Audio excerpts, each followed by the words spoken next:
And we're here. You're here. We're here. Welcome again to the Owners Corner with the Women's Professional Basketball Association. I am your host. I want to say the hostess with the mostest, but that's kind of played out. So I'm just the host, Vera Jones. And joining me, this is going to be really, really special. So thank you again for everyone who's tuning in. But I know every week I say it's going to be special, but it's always special for this different reason. This one is special because this will be the first time that I am actually interviewing someone who is young enough to be my daughter.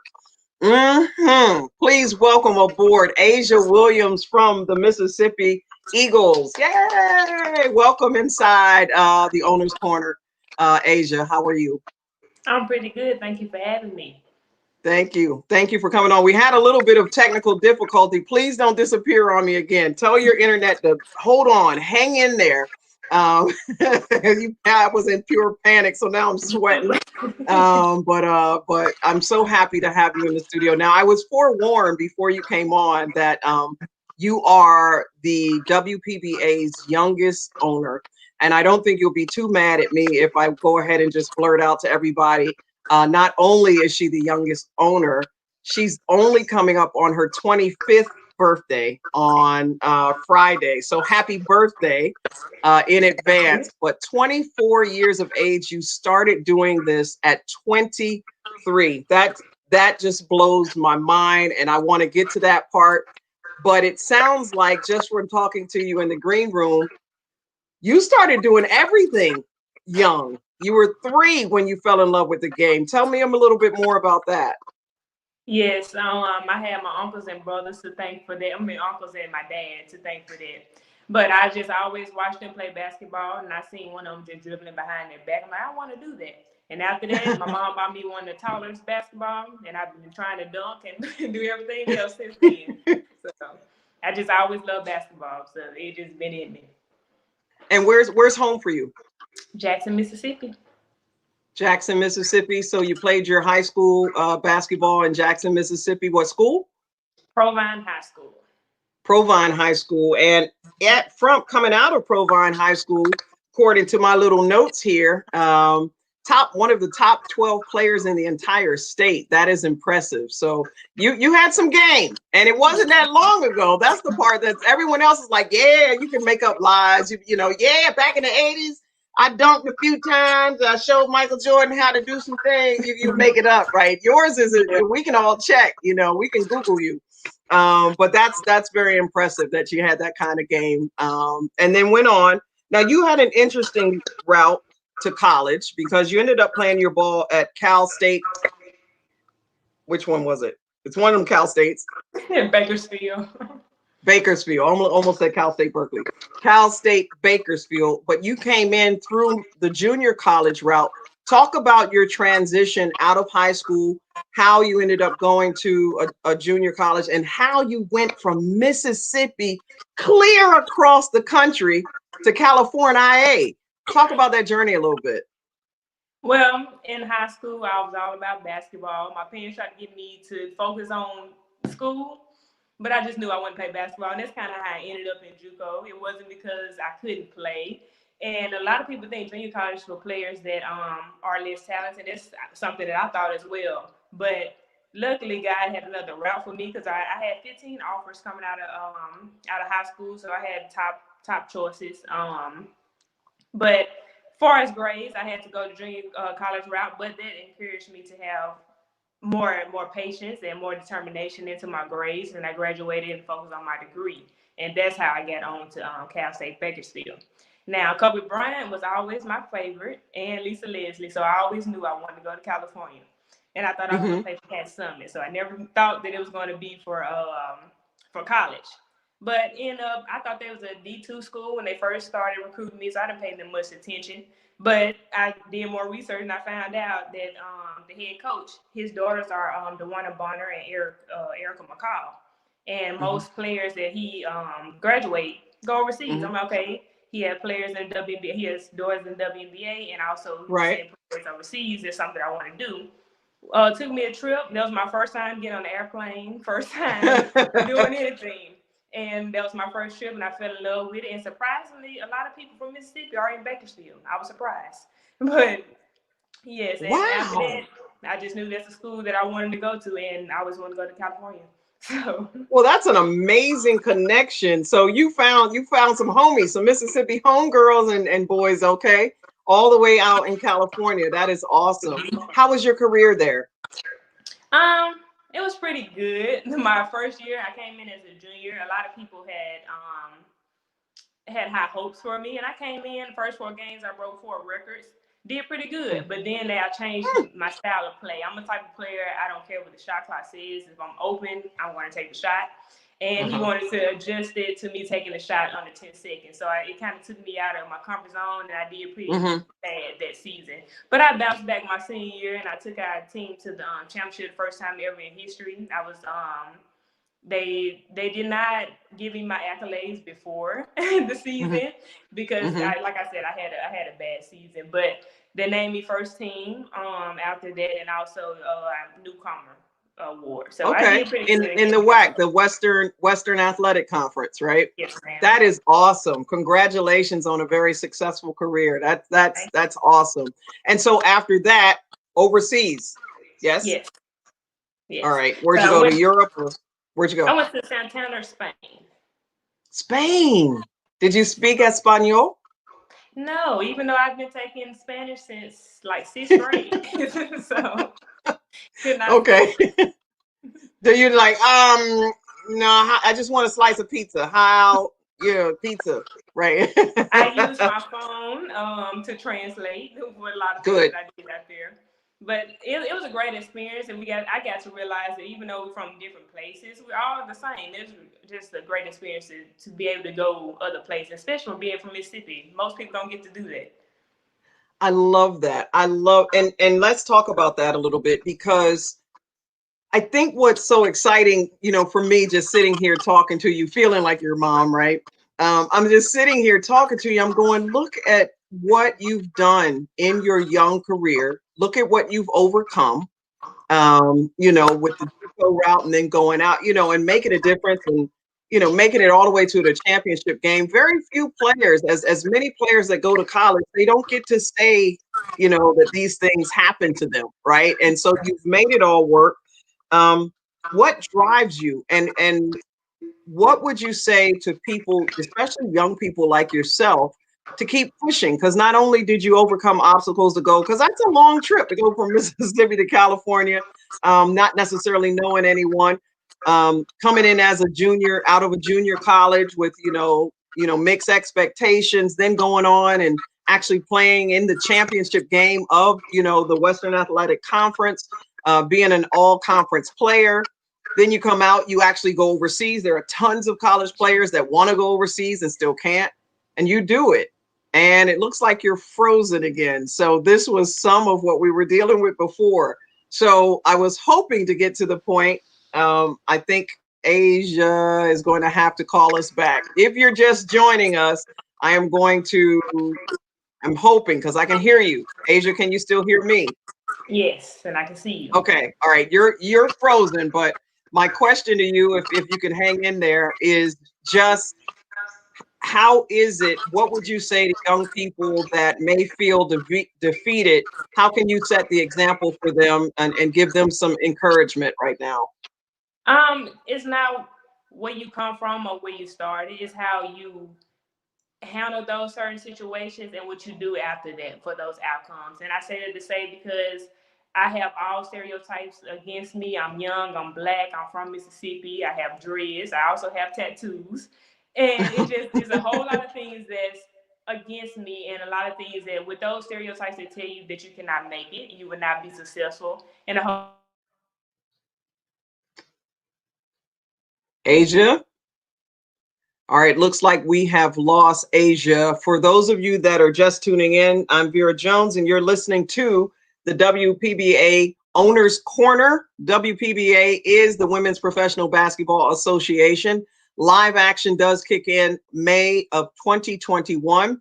This was an organization that was launched not to compete with the WNBA, but to also exist as an alternative. One of the things that they focus on is being very community centric. It's very important that they get involved in their various communities, each of the owners that comes into the program does have the responsibility of also making sure that they are directly connected to their communities. And so one of the exciting things we've been able to hear about is all of the different things that each one of these owners that we've been interviewing every Monday and every Wednesday night, by the way, be sure to tune in and join us. But each one of these owners has also shared with us what they're doing actively in their communities. If you are in any of these areas, we encourage you to please get involved with the Women's Professional Basketball Association. In Atlanta, there is the Atlanta Monarchs. There's also in Georgia, the Georgia Soul. Richmond has a team called the Richmond Road Runners. Greensboro, North Carolina has the Greensboro Chaos. Tennessee Conductors. Philadelphia Rain, going up north a little bit. Coming way back down south, there's the Mississippi Eagles, who we have been interviewing today. Asia Williams, she is the youngest owner of the WPBA. And also there's the Carolina Upstate Thunder. So if you're in any of those cities and you want to get involved, and you not just in terms of seeing great basketball, but also any of the events that they put on in the community, always looking for volunteers and sponsors to just get it involved. And so very, very proud to be a part or be able to host all of these interviews. They've been extremely exciting. As we are waiting, hopefully we're going to get Asia Williams to return. Just want to let you know, you can put your comments in the chat. Hi, Barvinia, I see you there. For those of you that are joining us on Facebook as well as on YouTube live, again, we're live every Monday and Wednesday night. So we do look forward to your questions, your comments, as this young organization is beginning to grow. It is an organization that also was launched to participate and compete here in 2020, but obviously there have been some problems. A little thing called COVID, unfortunately, that has had a lot of setbacks in a lot of people's lives. So this has definitely been a challenge. We're going to take a quick break, and we're going to see whether or not I can get Asia back. Let me see in this 30 seconds whether or not we'll be able to get her back. Hang in there with me.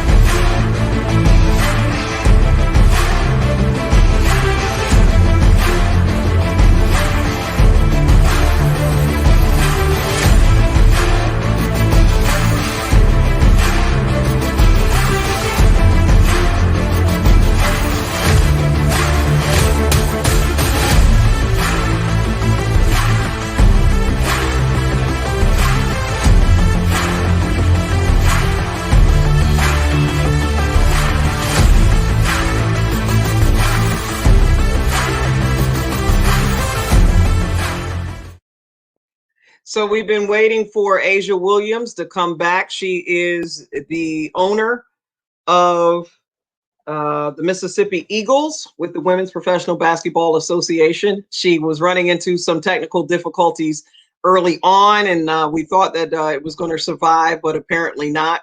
Been waiting to see whether we can get a connection with her. It does not look like that's going to happen. So for the very first time, we're going to have a 15-minute interview as opposed to a 30. Thank you so much for joining us. We'll see whether or not we can get reconnected with Asia Williams coming up in the near future. Definitely want to tune in to hear her story. It is an amazing story of a 23-year-old that embarked on owning her very first team. She describes herself as being very shy, very laid back and quiet. And one of the challenges is obviously when you're starting a team, you have to go out, you have to network in the community. You have to look for everything from sponsorships to where are we going to play? Who's going to let us play? Oh, she's coming back in. I knew if I ran my mouth long enough, it always works. I knew there was going to be a point. My mom used to say I run my mouth too much, but I was like, no, it's gonna work one day. I'm so glad. I was running my mouth and I was just telling them about your story, Asia, of how long it has been, how much of a struggle being so young, all of the challenges you have faced. What has been the most difficult part of being a owner with the WPBA? Starting. No, it wasn't really starting. It was really just getting people to understand it's not really about your age. I have a goal and a mission. I feel that this is something that God bestowed upon me to do.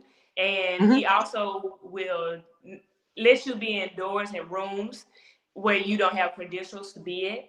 And that's where it kind of shook up some things. A lot of people are like, okay, you're 23, you just got out of college, so how do you know how to run a business? And then only it's a professionally, we're trying to compete with the WBA as far as Mhm. professionalism, and Mhm. just getting the state of Mississippi to understand this is not semi-professional, that this is actually going to be beneficial, and it can also Mhm. create jobs. It's something that we need. And I also want to get into, the real estate part of it as well, because Mississippi Eagles is a service. We want to be able to house people. We want to be able to create jobs and build better communities and teach the youth at a young age, so they won't Mhm. have to have the same obstacles as me, because a lot of people are from Mississippi, but you wouldn't know it because they do not support us. They don't come back and they don't lend a hand. And I want to be that Yeah. person. And Oh. I always knew I wanted to get out of Mississippi, but it wasn't to leave my Mhm. home. It was to um, educate myself some more and see other things and bring that knowledge back and be able to give it to someone else, because they can go further than me if they have it at a younger age. So they're just Yeah. really what it is, the mindset. That's my hardest thing that I'm up against, is changing the mindset. Oh my goodness. And what a feat to take on, and as daunting as it may be, don't you dare give up, because the fact you're starting this young means as you continue to age and progress and mature, you're going to be that much more powerful. I just applaud you. I think I'm sitting here like I'm starstruck. I can't speak because I'm in shock. At 23, what the heck was I doing? Let me think. I was like, what was I doing? And here you are, the owner of your very own franchise, right? Professional basketball franchise. And so just to even hear you speak and with the passion that you have to give back to your community, I already feel like you are a success just based on the try itself. So kudos to you. Congratulations. Thank So I you. did some more of my homework and found out that 82% of the population of Jackson, Mississippi, is Black. And Yeah. so, as a Black woman, as you said, giving back to your community, what are some of those hurdles in terms of, you were talking about mindsets, in terms of getting the people to bond and get behind you? What are some of the things that you're going to have to do to affect change? Get into the educational system, for one. That's what controls our mind and has been doing Hmm. it for so long, to deter us to think that we can do it. And if Yeah. anything is outside of working a 9 to 5, it seems crazy. So just Yeah. getting into the mindset and being in the public, showing that this is real and this is possible. And it's not Hmm. only me doing it, it's just I'm the first one doing it in Mississippi. I had to go outside the state to see everybody is doing this. So it just bringing even those people from out of state to come home to Mississippi to show that you have something to do here. It's something to see, and we have opportunity to grow. So they're just really what it is, and showing what our Mississippi have to offer. A lot of people think that we have nothing but dirt roads. Now some of the country areas do, but it's not Jackson. Jackson is the city, and like I said, it is 82%, and that's why it was such a difference for me when I went to California, because I was used Hmm. to being around everyone my color, and I think that's a great experience that I had as well, because now that I went out to California or other places, I have those connections to try to bring them here to Mississippi and see what we have to offer as well. So that's my biggest thing. Asia, tell me a little bit more about your. I'm as I'm sitting here and admiring you, your wisdom.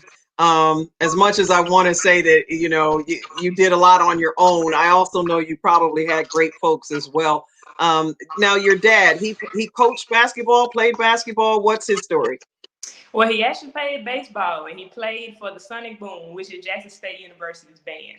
So, and I was ninth grade, and everybody can tell that I was pretty good. I need, more experience as far as outside state in order to get scholarships. And after my first year being on the AAU team, we didn't go really many places. So he took it upon his own self to start his AAU team for me. Uh-huh. So he's got his AAU team together, and he's been doing it for almost 10 years now. And he also coached at Hines Community College when I was playing at Holmes Community College, and we got to play against each other after coaching up, we're playing up under him. So he's Isn't been that around something? basketball How for was that game? or games? Well, he talked a lot of noise, but I wasn't weird. I can say you've been watching me play ball all my life, but you got to have the players to stop me.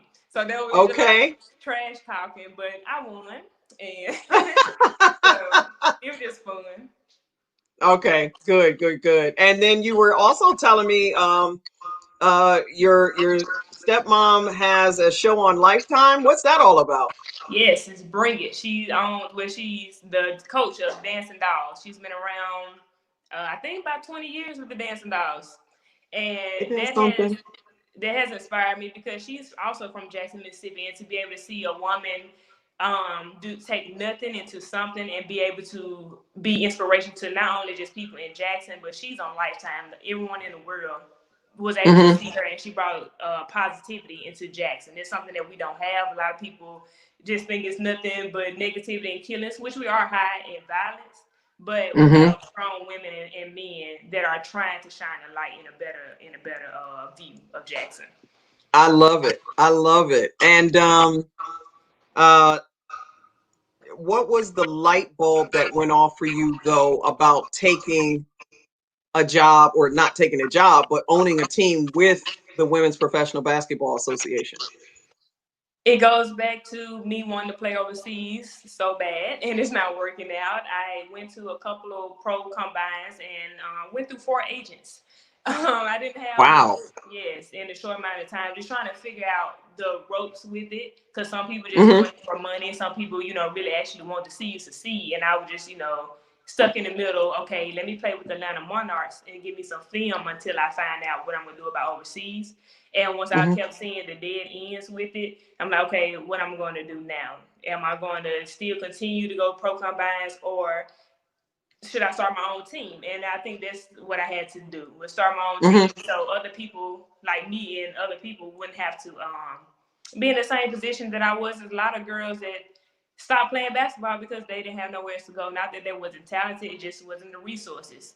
And I Right. was placed to have the resources, and I just want to, shine that light because I know how much basketball means to me and where it took me. Because I really feel like if I chose anything else, I wouldn't have seen the things I've seen, excuse me, Mm-hmm. and Uh-huh. also just be in conversations like this. I looked up to a lot of people in the Mm-hmm. WNBA industry, and now I get opportunity to meet them, not by playing the WNBA, but I still have Yeah. opportunity to have the same conversation. I think that's the beauty of it, because they say necessity is the mother of invention. And so when you think about all of the different players like yourself that could have had budding careers professionally, overseas, or now they have that opportunity if they don't make the WNBA. I mean, because there is so much talent in women's basketball. So if you're not making the WNBA, to know that there is an alternative with the WPBA, that you can continue your career, young women just like yourself. But there's another piece of this that strikes me as very, very intriguing and positive, is that those same young women that are going to be trying out for the various teams are going to see someone like you. Some of them will even be older than you, and they're going to say, wow. And they're going to be inspired by your courageousness and your wisdom and your wherewithal to stay with this and become an owner. So again, very, very excited about your future. Speaking of the future, great segue. What's in it for you? Do you ever look past and go, 5 years? This is what they used to tell us when I came out of school. Back when I was roommates with Abraham Lincoln's wife. So all right, when I came out of school, they'll say, hey, give me a 5-year plan. Where do you want to be in 5 years? And where do you want to be in 10 years? And then write it down and save it so you can look back and you can see if you achieved it, and you can always be focused on the goal. I don't know if that's still the plan, but do you think about things like that? Have you started a 5-year or a 10-year plan for your life? I do. I do that. I have about almost 10 notebooks where I constantly write things down and I take notes Mm-hmm. and stuff like that. But also, I had a 5-year plan and it did not include this. So it just whatever I do is to help others and also make sure I make connections and network so I can learn more. So whatever other field, even if this does not work out, what can I learn for my next stage in life? So it's just really me just keeping an eye open of what is needed in the world and how can I use it. You know what? And I love that. One of the things you said, one of the things that's very, very dear to my heart is helping the homeless. And you were telling me about some of the events that you're doing in the Jackson community. Tell the folks out there too about, some of the events that they can come, especially if they're watching from Jackson, that they can come and get involved with the team and start helping you do some of these things. What are you doing there? Well, we always get out and we feed the homeless, make sure they're fed. But our last Mm-hmm. event we did hygiene products, and we'll be doing that again in December. Hygiene, but also be collecting toys and warm clothing for the homeless and the kids. So Nice. we're looking to do that in 3 cities. So we already have Jackson and Holmes, Mississippi, Mm-hmm. and we're looking for Mm-hmm. another one. But we just Mm-hmm. don't want to help just one area. Yes, we're based in Jackson, Mississippi, but we're here to help everybody in Mississippi. So if you want to get involved, you can always go to our social media at Mississippi Eagles on Facebook or Instagram, and our website is www.ms-eagles.com. And like I Perfect. said, we always are trying to feed the homeless. We also we help high school and college players, well, teams with their season. We'll come in and scrimmage against them, motivational speakers with 10 and things like that, just showing that we're in the community and it's possible. Even from my standpoint, me being an owner, it's possible that you can be young and do these things. And for my players, most of them play with me. So a lot of them grew up, we had the same dream. And And what about the coach? Oh, she's my high school coach. She's my high school coach. So it's really helping the ones that help me. And Mm-hmm. throughout my life, I came across a lot of people, and a lot of us had the same interests. And this is just me helping the other, and the ones that are around me, they like to do the same thing. So whatever the community need, it doesn't matter if it's Boys and Girls Club, college, a hospital, anything. We're looking for it, and we just want to help. Oh, I got chills. I got chills. Once again, ladies and gentlemen, you've been watching the WPBA Owners Corner. We've been talking to Asia Williams, who is joining us from the Mississippi Eagles. She is the youngest owner, and we have been kind of harping on that, but you can clearly see from this interview age is but a number because she has got it on the ball, no pun intended, and is really, really doing an outstanding job there in the Jackson, Mississippi area. So again, give them that website one more time if you're interested, if you want to get involved, if you want to do sponsorships, if you want to get involved in terms of volunteering, if you want to bring the team to your school to have them talk or whatever it is. Where do they need to go again? To www.mseagles. That's wrong. Okay. www.ms-eagles.com, and our social media is Mississippi Eagles on Facebook and Instagram. ms-eagles.com. All right. So Yes, go to the ma'am. website. Also check out the WPBA website as well, the Women's Professional Basketball Association. I'm Vera Jones. This has been such a fun interview. It also is the first one where we had technical difficulties and we just played right through the foul. We just did what we had to do. So glad that you made it back on here, Asia. It has been a joy to talk to you. And we'll see the rest of you the next time. I'm Vera Jones. That's Asia Williams. You are who you are. Stay blessed and unstressed.